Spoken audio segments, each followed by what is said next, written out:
Remember, a Hallmark card when you care enough to send the very best.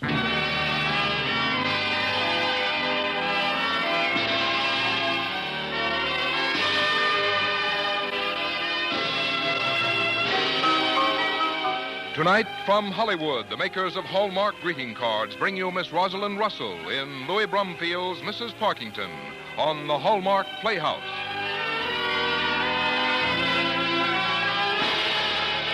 Each week, Hallmark will bring you Hollywood's greatest stars in outstanding stories chosen by one of the world's best-known authors, the distinguished novelist, Mr. James Hilton.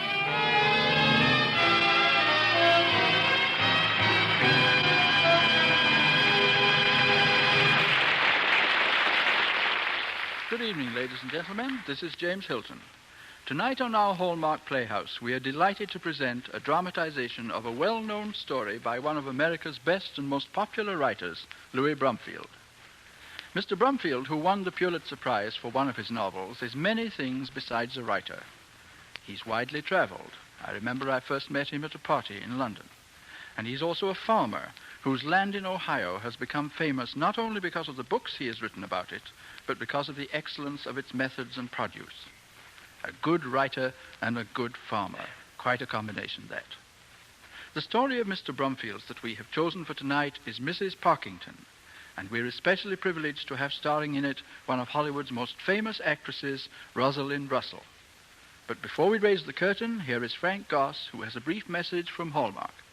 For a Christmas greeting your friends will long remember, make your selections now from the complete Hallmark collection on display at the Friendly Store where you buy Hallmark cards. Whatever your taste, whatever your budget, you'll take special pride in sending Hallmark cards.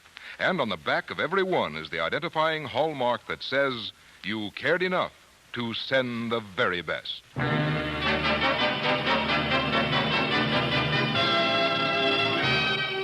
Hallmark Playhouse, starring Rosalind Russell in Louis Brumfield's Mrs. Parkinson.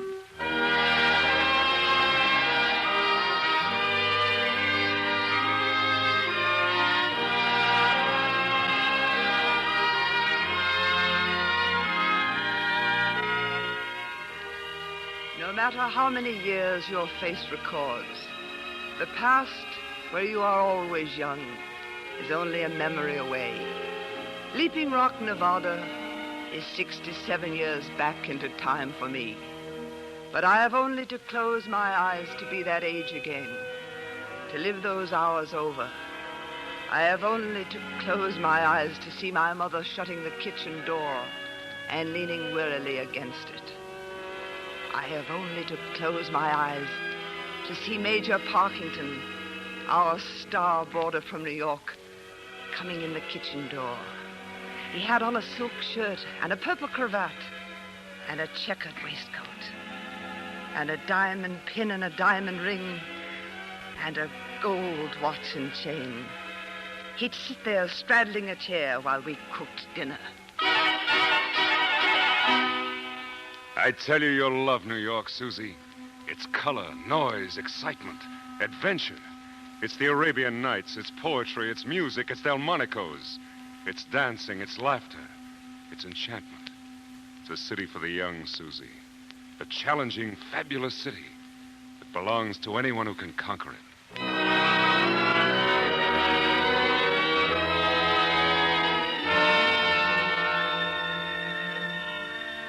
Was it the moment when I sat in the kitchen telling him about New York when he told me about it that I fell in love with him? That moment, he was a child. Was it in that dark hour, after my mother and father died in a mine explosion, when he tried to shut out all pain of loss and death, that I first loved him? That hour, he was a father. Or did I wait to fall completely in love that snowy wedding night, when he carried me across the threshold of the Brevoort Hotel? That evening, he was a husband. Are you happy, Susie? Oh, Gus, it is like the Arabian Nights. Red velvet curtains and white roses and candlelight. Oh, Susie, you're so young and so lovely.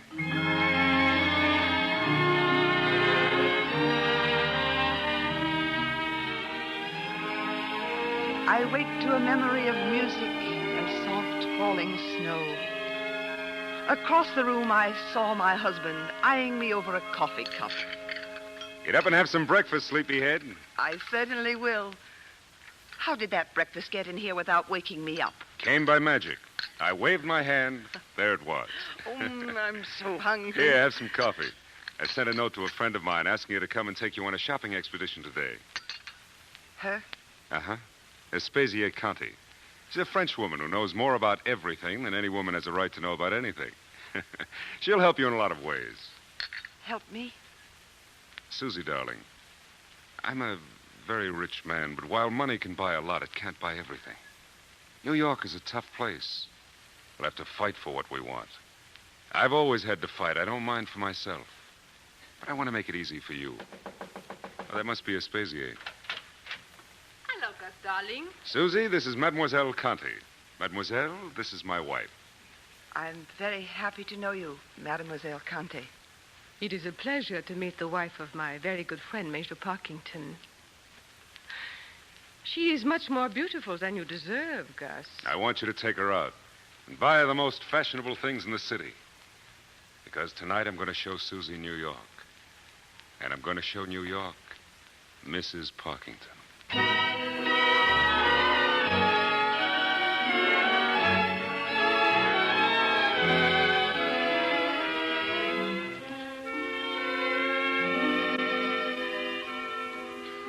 And it was all he said it would be. Music and laughter, poetry and waltzes. Winter melted into spring, and my life was at its springtime, too. And when I learned that I was going to have a child, it seemed to me I had reached the fullest happiness that can come to any woman. I began to wish then that we could leave the hotel and find a small cottage somewhere outside the city. I told Gus. And that afternoon, he drove Aspasia and me down to 34th Street.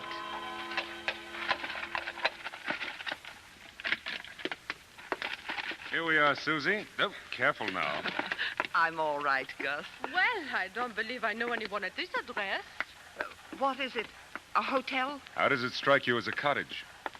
A cottage? It strikes me as being just about what would strike you as being a cottage. I'm not so sure about Susie. I bought this today as a surprise for you, Susie. You may not believe it, but this house has 30 rooms. 30 rooms for 2 people? Well, don't forget there's going to be 3 of us pretty soon. Well, even so, we don't need 10 rooms apiece. Here, look at this door. Solid mahogany. Merciful heavens, what a hall! I've never seen such chandeliers. Oh, Gus, the gas bills are going to be ferocious. See that staircase? Marble, every inch of it. You like it, Susie? Like it? Oh, Gus, it's a palace. I knew you'd love it. Come on, let me show you the rest of it. Here's the ballroom. Oh, what a room for a party! And I'm giving a party in 3 weeks. I'm going to have the cream of New York society. Oh, it's time we launched ourselves. We've got the house, we've got the money. Aspasia, you can help me with the guest list. And Susie, you'll stand right there by that window in a white satin gown. There'll be flowers everywhere and music playing and the best people in New York bowing before you.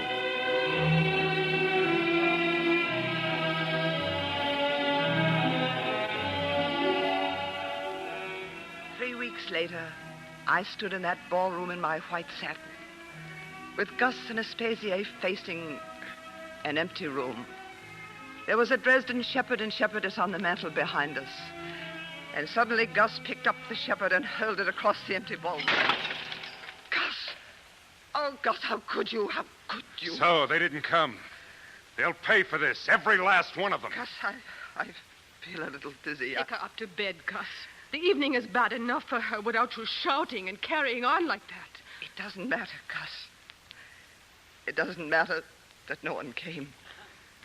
I'm just so tired. You had better carry her upstairs. No, I'll be all right. I'll be all... Oh. Susie. Carry her upstairs to bed. I will send one of the men for the doctor.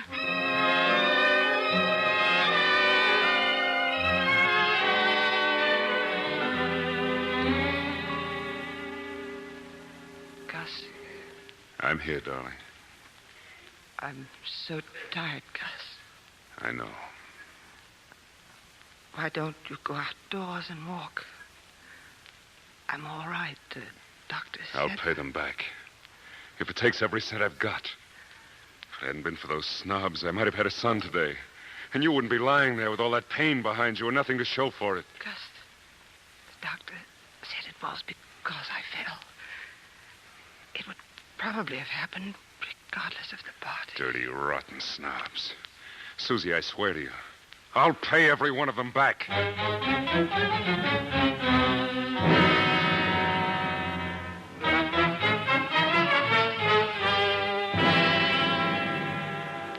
There was nothing I could say, or anyone else could say, that would ever change him. I forgot about the episode as the months and then the years went by. And Herbert and Elliot and Alice were born. And it wasn't until long ago, much later than that, that I found out that he'd been getting his revenge. That was an hour when I feared him and almost hated him. An hour when I met a completely new Major Parkinson. Gus, have you seen the newspaper? Prominent financier commits suicide. Radnor Beaumont dies. Yes, I saw it. He was one of the people you invited to the party, wasn't he? Yes. According to the papers, he was facing bankruptcy. It can be very dangerous to refuse an invitation to a party you give, can't it? Very. Goodhue Blair's cousin was here. She begged me as a favor to ask you not to ruin her cousin. She said he would kill himself. Goodhue Blair won't kill himself. He hasn't the guts. I'll try to explain it to you. Those same men would have ruined me just as ruthlessly. They were trying to do it, but they weren't strong enough. I can tell you one thing. If they had, I wouldn't have hanged myself in a cupboard. I'd have gone back to work and made another fortune.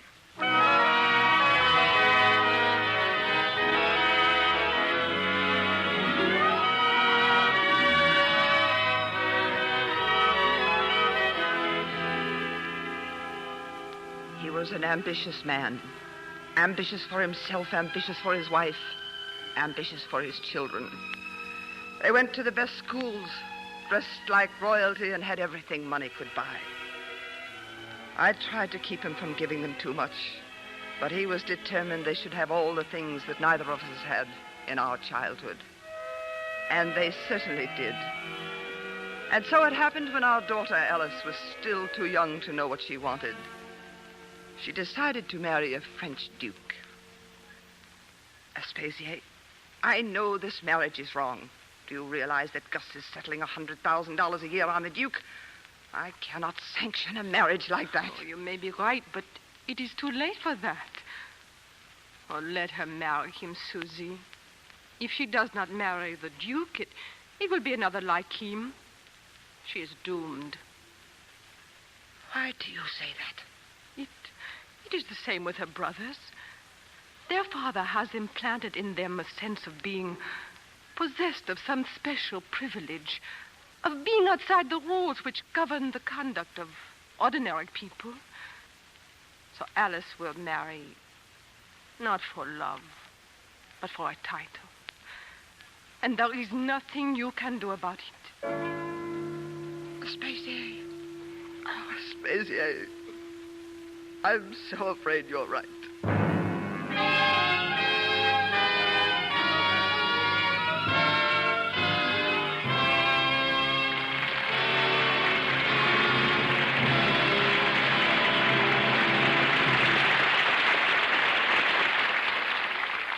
Would you like to send a personally imprinted Christmas card this Christmas? So unusual, your friends will show it to all who visit them during the holiday season?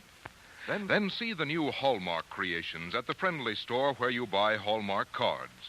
There are 5 distinctive types of Hallmark cards for imprinting with your name, each designed as only Hallmark craftsmen can design them. There are Hallmark cards with beautiful designs and silken tapestries, richly engraved formal cards, and cards that speak a man's language with sporting scenes by Edwin McGargy, Lynn Bogue Hunt, Lascelles Ripley. There's the Hallmark Blue Book with sophisticated designs and surprise features. And there's the Hallmark Gallery Artist Series. Open the Hallmark album at any page, and what a treasure lies before you. Quaint winter scenes by Grandma Moses. Delightful Christmas scenes by Norman Rockwell. Here, too, you'll find Salvador Dali, Marcel Vertez, Cézanne, Renoir, Gauguin, Monet, Van Gogh. Yes, more than 50 foremost artists contribute their genius to the Hallmark Gallery Artist Collection. Personal Christmas cards on which you will be proud to have your name imprinted. Remember, these are Hallmark cards. When friends receive them and look on the back, as you did, they'll see the Hallmark and know you cared enough to send the very best.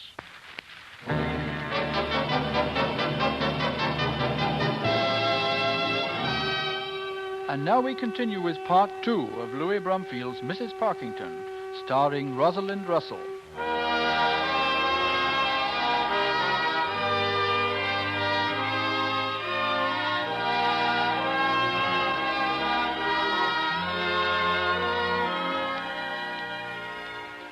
I have only to close my eyes to enter the past at random.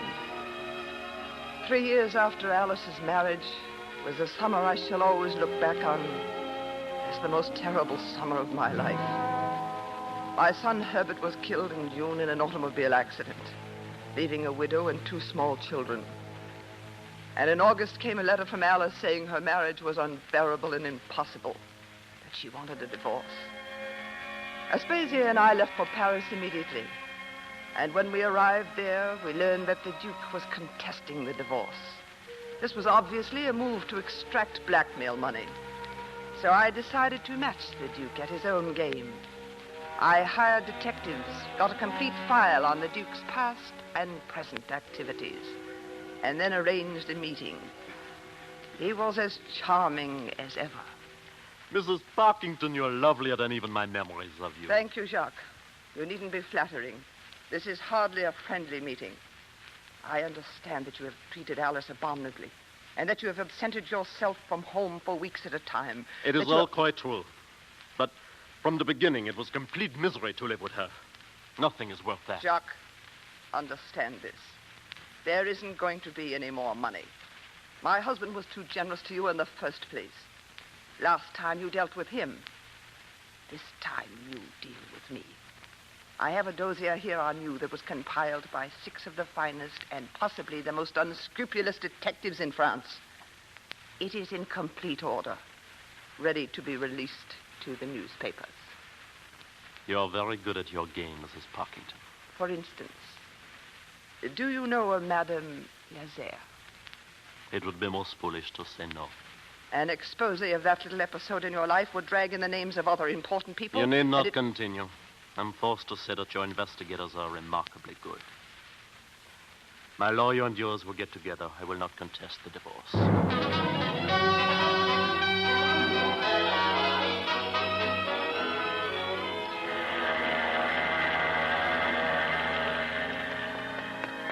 Susie. Oh, Gus. Oh, how I've missed you. Aspasia. I love How that. you look grand. Alice, darling. Papa, it's good to see you. I've arranged a wonderful summer for you. You'll soon forget all this business. Oh, it's so good to have my family home again. Gus, where's Eddie? Susie, let me tell you about that when we get home. Come on, the car's right over here.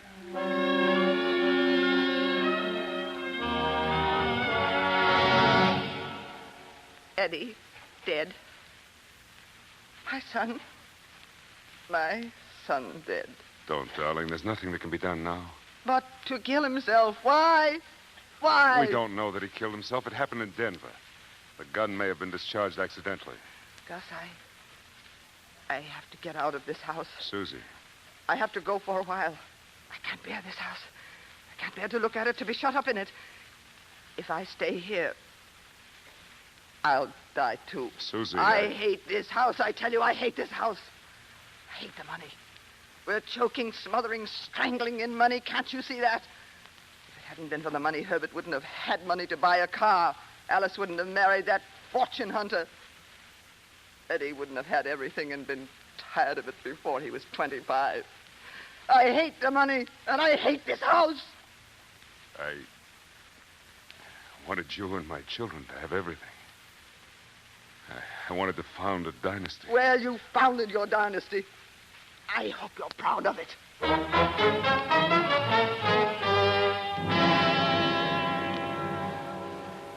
I remember thinking I must surely die of grief and bitterness.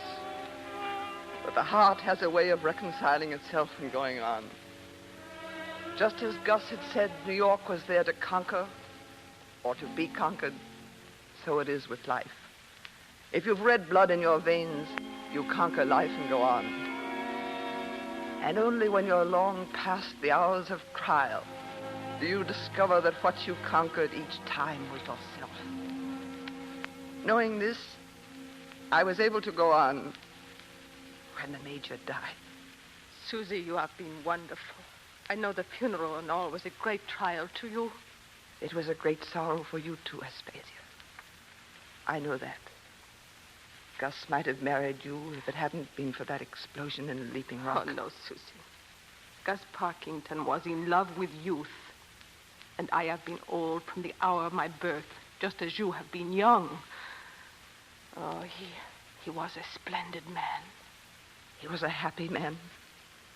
I think people are really happy in proportion to how much they give. He wasn't always a good man, but he gave a great deal. He gave a great deal more than he took from others.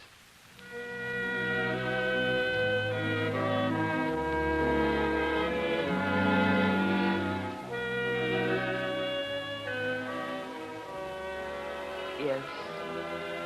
Leaping Rock is 67 years back into time. 67 years from the moment when the Major first told me about New York to the moment when my granddaughter's husband, Amory, walked into my sitting room on Christmas Eve. The whole family was gathered downstairs for a Christmas dinner, and I was just about to go down when he came in. Hello there, Granny. Merry Christmas. Merry Christmas, Amory. I hate to bother you before the Christmas dinner, but it is rather important. How much do you need this time, Amory? $750,000. $750,000. Amory. That's the amount I've stolen. Stolen? I took funds I had access to that weren't mine to invest. I thought I had a sure thing and that I could put the money back. Oh, Amory, why? Why, Amory? You had plenty of money. You knew there was more, much more in the background. You only had to wait until I died. I wanted to make more money. I wanted to be successful. If I give you this money, will that stop the whole thing? I hope so. It's just a matter of putting it back now. And if I don't give it to you? I shall have to stand trial. I see. Cook says dinner's ready, Mrs. Parkinson. She's getting cross about it. Come, Amory, let's go down. I'll think this over and let you know my decision before you leave tonight.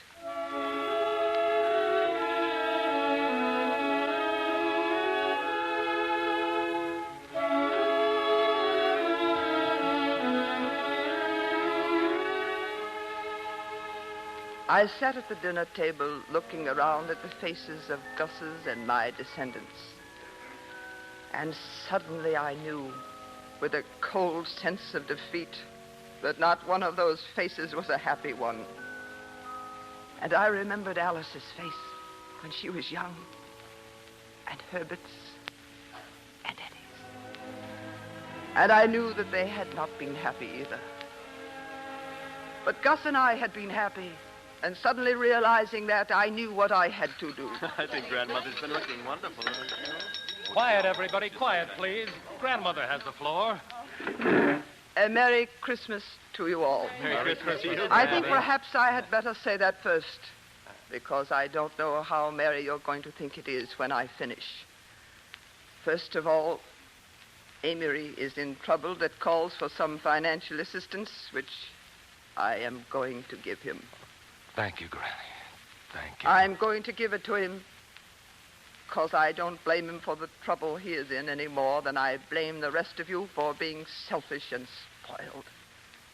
Amory, like you, is a product of the things he had no control over, the era that preceded him. I think now he has learned a lesson, but something must be done about him and about you. So for all of you, when I die, a small trust fund will be set up the income from which will pay your rent and food, and very little else. If you want anything else, I very much hope you will go out and earn it. Well, of all the nerve. Well, I hardly thought it would be pleasing to you. Grandmother, the rest of the money. It's going back where it came from. You mean a memorial for the Major? No, indeed. I'm not interested in creating a legend at this late date that Gus was a great man. Gus did a lot of good, but most of it was done accidentally.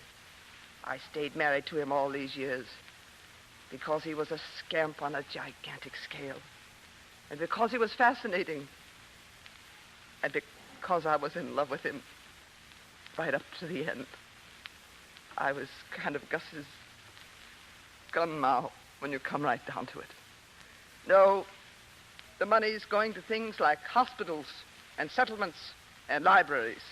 And now let's get on with this party, because tomorrow I am going on a trip, and I want to be good and rested to go on it. Where are you going, Granny? I am going back to Leaping Rock, Nevada.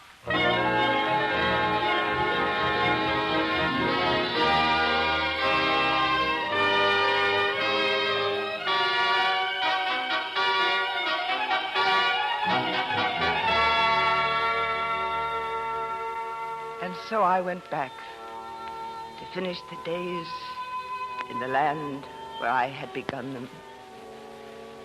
And now I was content with the hot, sleepy slowness of the days, for I knew what lay beyond the mountains, what New York and most of the rest of the world was like.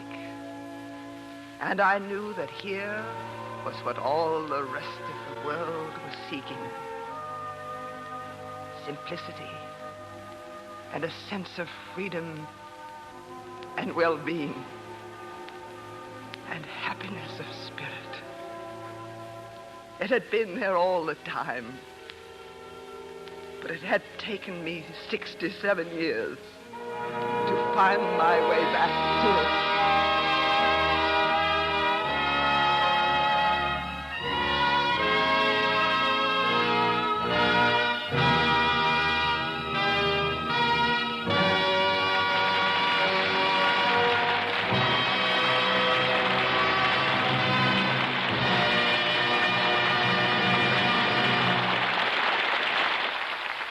In a moment, James Hilton and Rosalind Russell will return.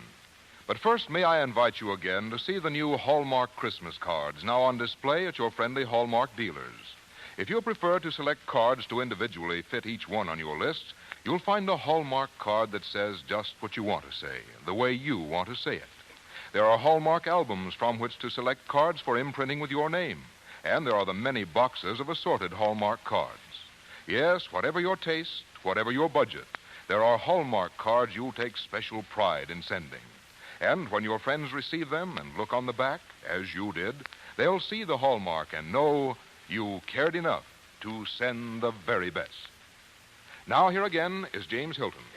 Miss Rosalind Russell, I want you to know how much we've enjoyed having you here with us tonight. For all of us here and for every member of the Hallmark family, our grateful thanks for a great performance. I never know quite how to respond to introductions or words of appreciation. I guess, like your Hallmark greeting cards, the best practice is simply to say the appropriate and the sincere thing. So thank you. It was a great pleasure to be here. We shall inscribe your name on our roll of honored guests, and we invite you to listen next week when we shall present O'Halloran's Luck by Stephen Vincent Benet and starring Edmund O'Brien. Ladies and gentlemen, in the workshop behind our Hallmark Playhouse, it's Christmas. Oh, no, we are not exchanging gifts yet. But we've been doing a lot of thinking about Christmas, about the Hallmark Christmas radio program. We've already made our selection, and I won't tell you what it is. I'm merely using it as an illustration of how far ahead we work. Long before you hear a story on the air, we've been through libraries and bookshelves, reading, making notes, and discussing dramatic possibilities. We try to select the kind of person the author had in mind when he created the character, and therefore we try to visualize the particular star who will fit the leading role. It's a long and careful process, but I'd rather think we've been successful if your comments are any gauge. We like to hear from you. As a matter of fact, I'd like to hear from you about stories you're especially fond of. It might help me and all of us in making the Hallmark shows your best entertainment.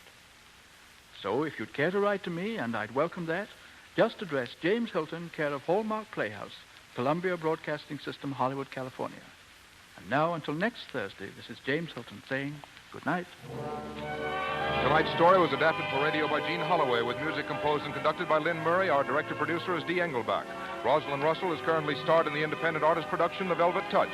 Look for Hallmark cards that are sold only in stores that have been carefully selected to give you expert and friendly service. Hallmark cards, when you care enough to send the very best.